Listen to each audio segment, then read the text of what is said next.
Hey guys, it's Max. Welcome to my 5-minute review of the new Fuji X-T2. Wow, that rhymed, very cool. So this is a short version of my full review. The full review is going to be much longer, very detailed at certain aspects, talking about certain things that I haven't heard any reviewers talk about in almost 2 months of using this camera. And I want to do a shorter review, get it out quicker. My focus was to use this camera, get to know the system, get to know the quirks and all the little things, and mention those to you guys if you're considering switching to Fuji from a different camera system. So if you're interested in seeing the full review, make sure to hit that subscribe button. And if you want to buy this camera, definitely check out the full review. I'm going to have the links to this camera in the description. So a big thank you to B&H for providing this as a loaner to me to do this review. If you guys buy through those links, that helps support full reviews and testing and helps me keep making videos like this one.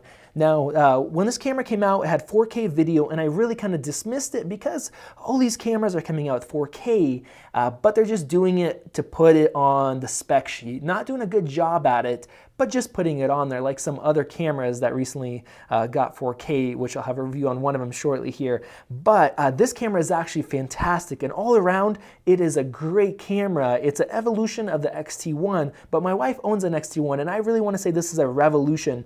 Fuji didn't only make as much change as necessary to sell the camera, they really improved basically everything on this camera. The buttons are way better, the menu system's improved, has a joystick, the LCD screen flips out, has dual card slots, the ergonomics and the build quality is fantastic, especially with this grip is what I want to talk about next. Not only does it function properly as a grip, making it easier to shoot portraits, giving you an extra battery, but in fact this one gives you 2 extra batteries, basically tripling your time that you can use it, but they also packed in more features.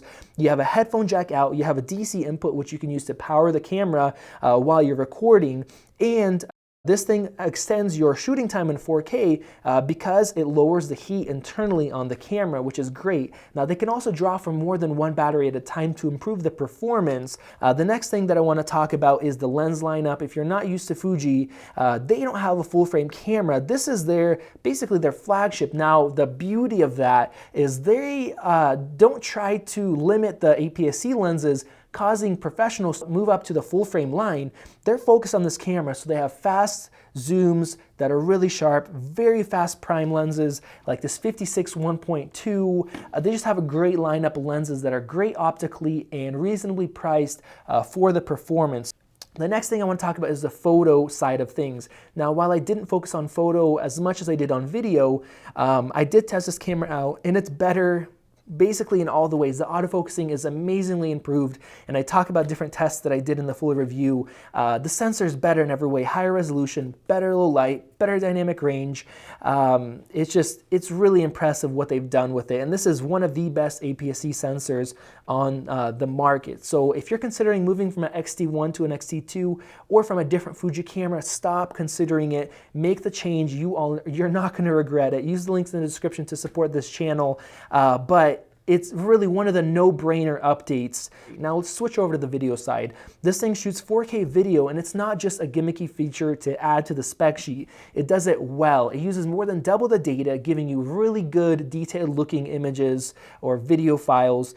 The colors are great. I talk about my preferences in the full video. It just takes too long to go into that, of the different profiles. They have F-Log with an external recorder, which improves the dynamic range. I really wish it had a touchscreen because this would improve the functionality for shooting video quite a bit, being able to rack focus, track subjects, change your audio levels without having to shake the camera, change the autofocusing type without having to do that. It really is a great all-around camera, and this is much better than the 5D Mark IV for 4K in a lot of different ways. Of course, there's other cameras that are better in certain ways, having a touchscreen, having built-in image stabilization, for an example. But as an all-around camera, as a hybrid camera, this is one of the best mirrorless hybrid cameras out there. If you guys have any questions, you guys can ask in the comment section below. Definitely subscribe so you guys don't miss out on my full detailed review. Make sure you hit those notifications so YouTube doesn't filter out the videos. Thank you guys for watching. Once again, I have links to the lenses I use, the adapters I use to this camera in the video description, and I will see you guys in the full review of the X-T2.